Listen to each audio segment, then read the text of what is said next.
Hello दोस्तों, तो एक बार फिर से हमारे चैनल पे आप तमाम लोगों का स्वागत है। दोस्तों आज हम लोग बात करेंगे एनपीएस पेंशन सिस्टम जो है इसमें सुधार किया गया है, केंद्र सरकार के द्वारा आंशिक परिवर्तन किया गया है, तो उसके ऊपर हम लोग बात करेंगे। आज के डेट का ये पेपर का कटिंग है दोस्तों, इसको हम लोग पहले पढ़ते हैं, फिर मैं आपको एक एक करके समझाऊंगा। देखिए ऊपर में लिखा हुआ है बदलाव, जीवन साथी को 60% पेंशन दे सकते हैं। तो दोस्तों शुरू करते हैं हम लोग। एनपीएस में बेसिक सैलरी की 50% पेंशन प्रस्तावित कर दी गई है, यानी आप जो सरकारी कर्मी, जो सरकारी भाई बंधु हैं, सरकारी कर्मी हैं, उनका जो अंतिम अंतिम पेमेंट होगा, अंतिम जो मासिक सैलरी होगा उसका 50% तक उनको अब पेंशन के रूप में दिया जाएगा। देखिए यहाँ लिखा गया, केंद्र सरकार ने नेशनल पेंशन स्कीम एनपीएस के तहत केंद्रीय सरकारी कर्मचारियों के लिए पेंशन बेनिफिट में सुधार की पेशकश कर दी है। जो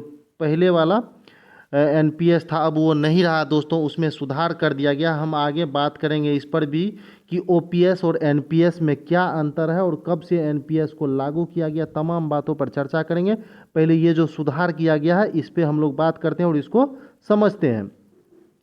तो एनपीएस में आंशिक रूप से सुधार किया गया है, सुधार की पेशकश की गई है। सूत्रों के मुताबिक वर्तमान मार्केट बेस्ड रिटर्न सिस्टम को बदलकर अंतिम बेसिक पे की 50% तक राशि सुनिश्चित पेंशन के रूप में देने का प्रस्ताव है। जो अंतिम मासिक वेतन होगा आपका दोस्तों, उसका 50% तक आपको पेंशन के रूप में देने का प्रस्ताव रखा गया। पेंशनर की मृत्यु पर जीवन साथी को गारंटीड रकम की 60% मासिक पेंशन देने का भी प्रावधान है।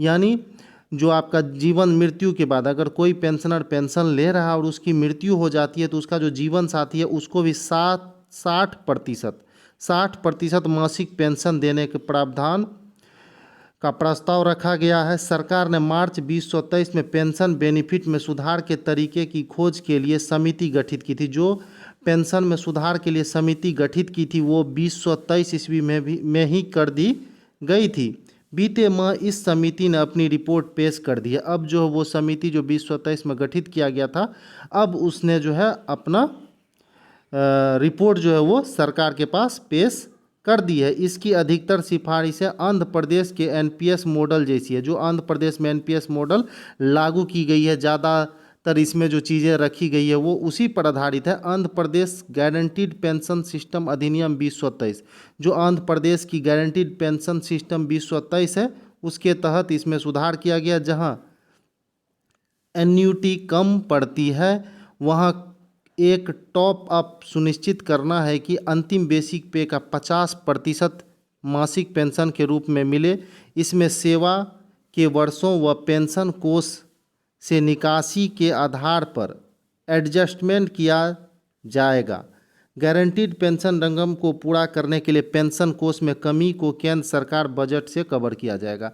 जो अगर कहीं कमी पड़ जाती है पेंशन देने में, जो आपका पैसा है उसको तो शेयर बाजार में ही लगाया जाएगा और पेंशन देने में जो कमी रह जाएगी तो उसको केंद्र सरकार अपने बजट के माध्यम से उसको पूरा करेगी। और 50% कुल मिलाकर कहा जा, ये जो प्रस्ताव है कुल मिलाकर कहा जा सकता है कि जो आपका अंतिम मासिक वेतन होगा उसका 50% आपको पेंशन के रूप में मिलेगा। साथ ही आपके जीवन साथी को मृत्यु के बाद 60% पेंशन दे होगा। अब दोस्तों हम लोग बात कर लेते हैं कि एनपीएस और ओपीएस में क्या अंतर है, दोनों है क्या। तो देखिए मैंने यहाँ पे लिख के रखा है एनपीएस और ओपीएस में अंतर। तो ओपीएस ओल्ड पेंशन सिस्टम है। पहला पॉइंट देखिए मैंने यहाँ लिख रखा है कि रिटायरमेंट के समय वेतन की आधी राशि पेंशन के रूप में दी जाती है। जो ओपीएस पेंशन सिस्टम है उसमें रिटायरमेंट के बाद जो अंतिम पेमेंट होता है, आपका मासिक वेतन होता है, उसका आधी राशि जो है आपको पेंशन के रूप में दी जाती है। और एनपीएस जो है बेसिक सैलरी प्लस डीए का 10% हिस्सा कटता है। एनपीएस में बेसिक सैलरी और डीए का 10% हिस्सा आपका कटेगा और साथ ही साथ गवर्नमेंट जो है उसमें 14% जो है जमा करती है।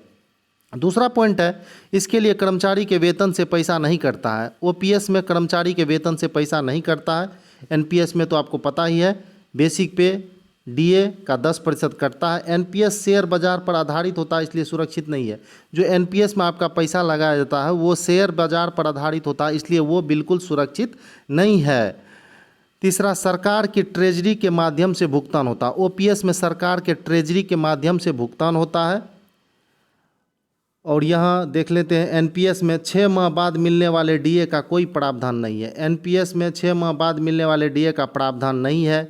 ओपीएस में 20 लाख तक का रकम ग्रेजुएटी में मिलता है। यही दोस्तों, यही सबसे मुख्य पॉइंट है कि ओपीएस में 20 लाख तक की रकम जो वो ग्रेजुएटी के रूप में आपको मिलता है, लेकिन एनपीएस में ऐसी व्यवस्था नहीं है। रिटायरमेंट के बाद निश्चित पेंशन की कोई गारंटी पहले नहीं थी। रिटायरमेंट के बाद निश्चित पेंशन की कोई गारंटी नहीं थी, लेकिन वर्तमान समय में जो सुधार हुआ है उसमें रिटायरमेंट के बाद गारंटीड पेंशन का प्रस्ताव रखा गया है कि आपके वेतन का 50% आपको पेंशन के रूप में दिया जाएगा। 5वां पॉइंट है, कर्मचारी की मृत्यु होने पर परिजनों को पेंशन मिलती है। जो ओपीएस में है परिजनों को पेंशन मिलती थी।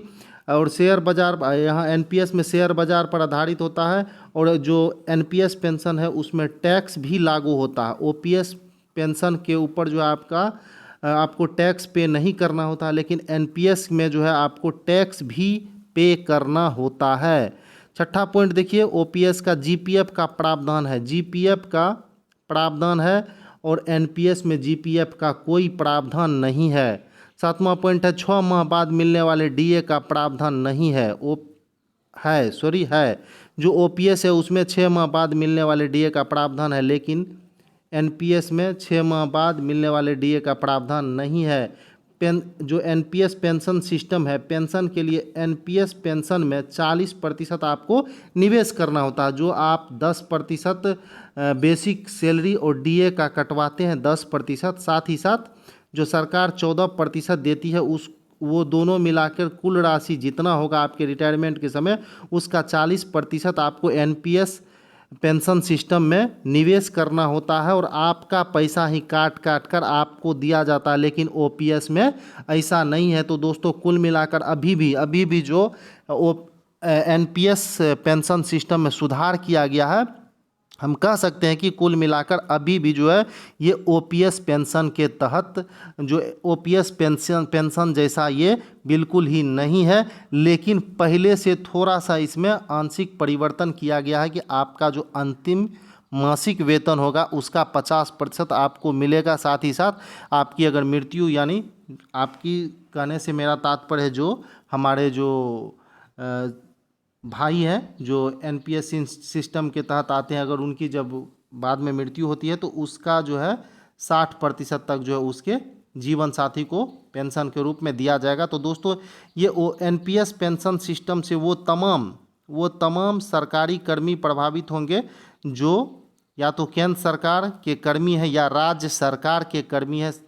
अगर जो शिक्षक हैं और शिक्षक जो बीपीएससी से बहाल हुए तो वो भी राजकर्मी हैं, तो उन्हें भी इसके तहत रखा जाएगा और उन्हें भी जो है वो 50% पेंशन के रूप में अंतिम मासिक वेतन का 50% जो है वो पेंशन के रूप में दिया जाएगा। तो दोस्तों, ये थी जानकारी एनपीएस और ओपीएस के बारे में। मैंने बताया कि एनपीएस में किस प्रकार से सुधार किया गया है, साथ ही साथ ये भी बताया कि एनपीएस और ओपीएस में क्या अंतर है।